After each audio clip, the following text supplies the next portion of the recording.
We're here in Nidderdale, September 2013, and we're in the hamlet of Bouthwaite with some new information about our family tree. For those that might be watching the video, it's my grandma Amy's branch that were from Nidderdale, and her dad George Watson Gill is descended from the Watsons of Nidderdale.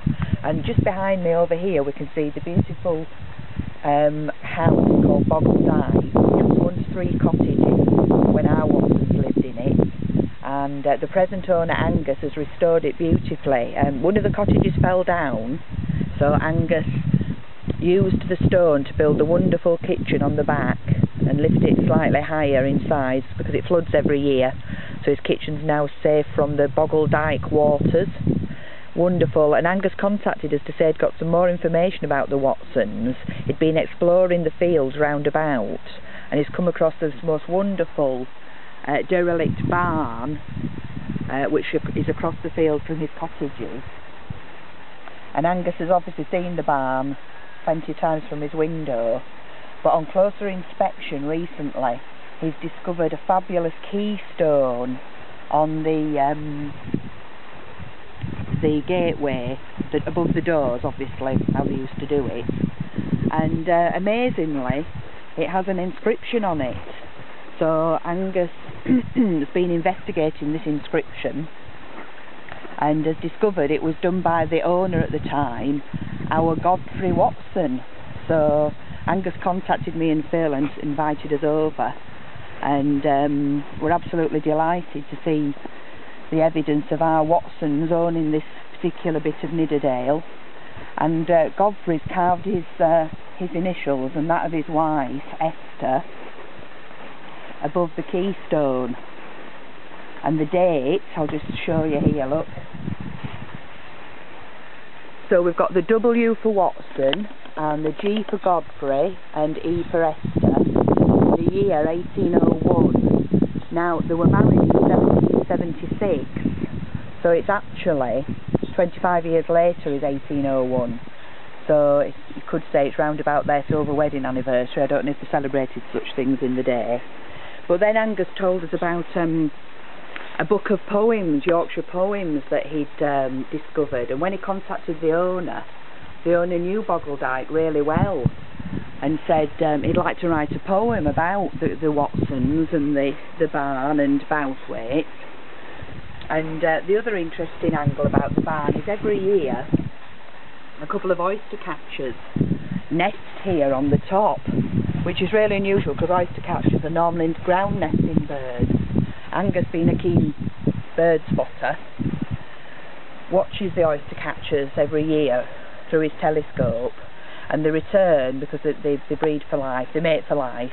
They return every year and they hatch the young on the top of the barn here, which adds a nice little story to the barn's history. So Neville Fox, who did the poem, has incorporated the story of the oyster catchers and our Watsons. So I thought I would read out his poem because it's really lovely. It's called Coming Home, and this is Neville's poem, and it says: near a hamlet known as Bouthwaite in the county of the Dyke stands an ancient rustic cottage by the name of Boggle Dyke.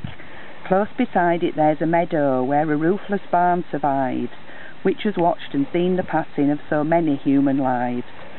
Though the wooden door is no more, yet its solid frame still stands. It was carved from local gritstone by a pair of Yorkshire hands. So he set that sturdy lintel on the uprights overhead, then with love he carved initials many folks since then have read. W the central figure, to the left he carved a G, on the far side his sharp chisel brought to life the letter E. Then the year was not forgotten, 1800 plus a 1, so this Dale's barn was completed by a long forgotten son. Godfrey Watson and wife Esther, silver wedding that same year, and the old barn tells the story, their initials are still clear. Did he tell her neath that lintel which they stood and gazed upon, we have been wed 5 and 20, this we'll tell folk when we're gone. Weather-beaten stones in churchyards, wind and rain may well impair, yet upon the old barn's lintel, deeply cut with love and care, we can still read Godfrey's carving, and perhaps to wife he said, This will be here for remembrance in the untold years ahead. 10 years the barn saw service, yes, 200 years have flown. Good years mingled with the bad years, both the Boggle barn has known. Now when springtime comes to Bouthwaite, when the winter's laid to rest, there's a pair of oyster catchers come to this old barn to nest.